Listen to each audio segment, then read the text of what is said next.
Hey guys, today I'm going to be teaching you how to do spline. We're going to learn how to do the basics of spline graphs, S-graphs, EZNs, etc. Let's get right into it. Yeah, we're going to try and teach you guys how to do better in your spline work and make your stuff look less linear. Anyways, so we're going to start out with a transform. This is how I'm going to be doing my tutorial today is movements for the spline. Anyways, right here I just have it at 0.25 and 0.75. You can see that this is where the keyframe is at, and this is the value. So this right here is at 1, because displacement doesn't actually show this amount, it shows the displacement, which it goes like 0, 1, 2. It doesn't go by these decimals, right? So basically, this is the first keyframe right here, and this is the 12th. You can see at the top here, this is the time. Anyways, what we're going to do for the first graph is we're going to select all.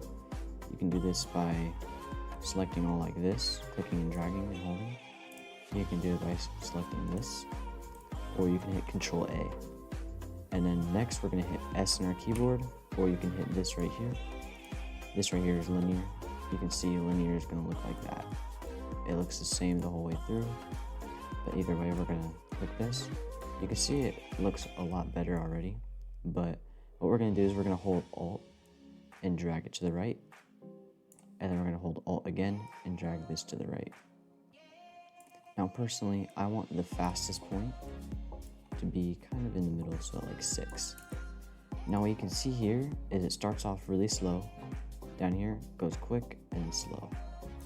This right here means slow, and this means quick. So basically what I like to think of is the higher it goes within a certain span of time, that's how quick it's going to be. And if it's like down low, it's going to be slow. So this right here is slow, quick, and then slow, right? You can see that right here. Now, what if you wanted to bounce back and forth, right?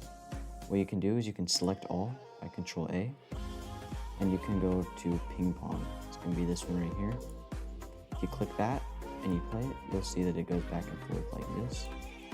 Or what if you don't want it to go back like this and you want it to loop instead? You can come down here and you can click set loop. Alright, so what this is going to do is it's just going to start it over and over again. Alright, and then what you can do also is reverse. That's going to reverse it like so. I personally am not going to do that. Now, another thing that I like to use is this time stretch tool. What you can do is you can click it when both of them are selected. I'm just going to zoom out a little bit, and let's just say 14. Now what this does is it takes these 2 points and it keeps the same graph, but it moves it over, so you can make it longer or you can make it shorter. So if I wanted to make it shorter and quicker, I could just go like this. Now see, if you notice, it keeps the same graph. It keeps the same values and whatnot. But here, I'm just going to reset this real quick.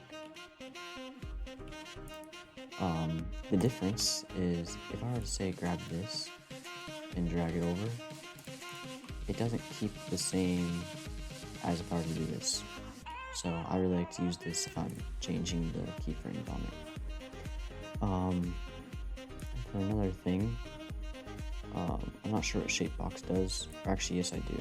I do know what Shapebox does. If you select all in Shapebox, what you can do is you can make some really weird shapes like this and affect your graph. What I like to use this for is if I don't want to reverse it, but I want to do something else with it instead. And you can just kind of flip it like so. This graph right here is not a good example because of displacement, but with like sizes and whatnot, it can be very helpful and useful. This button right up here, it'll full screen it to hold all the points. So if I were to make another point over here and I were to zoom out, it would have all the points right here. And then say I had multiple points, right? But if I full screen it, I just want these 2 points. What you can do is you can grab this zoom to rectangle, right? You can click it, come over here, and you're gonna draw a box around what you want to see. You can see now you can see it. Another thing you can do is say you want to delete these keyframes, but you don't want to have to go through here. You can highlight and then just click delete, and you'll get rid of it. Another thing, this is a step in. That's gonna create something like this, or you can do a step out, and it'll do that. But yeah. All right, now for another graph. This is one I use a lot, so I think you guys will like it. Is we're just gonna reset this to a smooth, and what we're gonna do is we're gonna drag this up like so, and then we're gonna hold Alt and drag this to the left. This right here is a ease in graph, so it's gonna go quick and then slow down.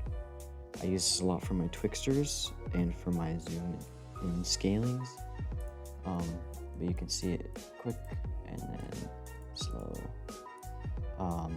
You can also adjust this so that this is not as quick. Basically, you can see right here the first frame after, it's gonna start all the way over here, but if I bring this down, it's gonna be more so over here.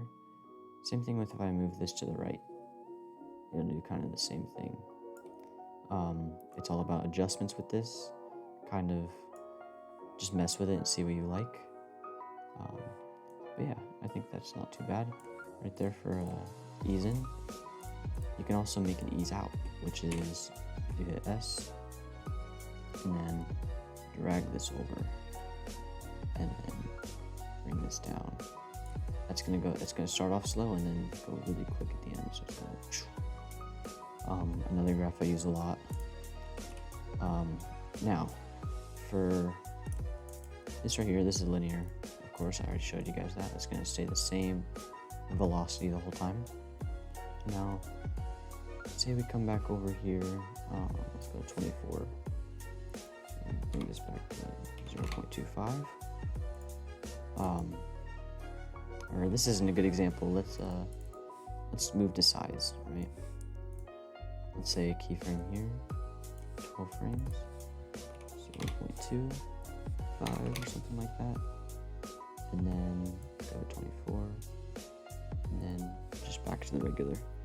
You can see right here, this is what we have. Now, sorry, I need to add another keyframe. We'll add one here for 1.5. Let's see, this is 3 frames over. 1, 2, 3. And for this one, I'm just going to drag it over like so. Alright, now you can see it's identical, but let's look at it. If we select all and then hit S, these bars are at a weird angle. And if we hold Alt, then it's not how we want it to be, right? So what you can do is instead, just hit F, and it's going to make all these bars flat instead. It's kind of like the smooth, but slightly different. You can just kind of mess with that how you want. Now, a lot of people, they will have a hard time moving this without moving this side as well. So let's say you wanted to do a graph like this, right? An ease in graph, but you didn't want this part to move. You just wanted it to stay the same right here and then out, rather than have it move like this, because what you're gonna get is you're gonna get kind of a zoom in and then zoom out, right? What you can do is you can hit hold control on your keyboard and then move it around. You can see it doesn't affect it whatsoever on the other side, and you can make some really cool graphs with that. I know that in Grizz's tutorial, in one of his tutorials, he does kind of do a graph like this, but a lot of people have a hard time figuring out how to do that without doing that. So just hold Control, bring it down, hold Control, bring it down. And you've got a kind of a bounce, which is kind of neat.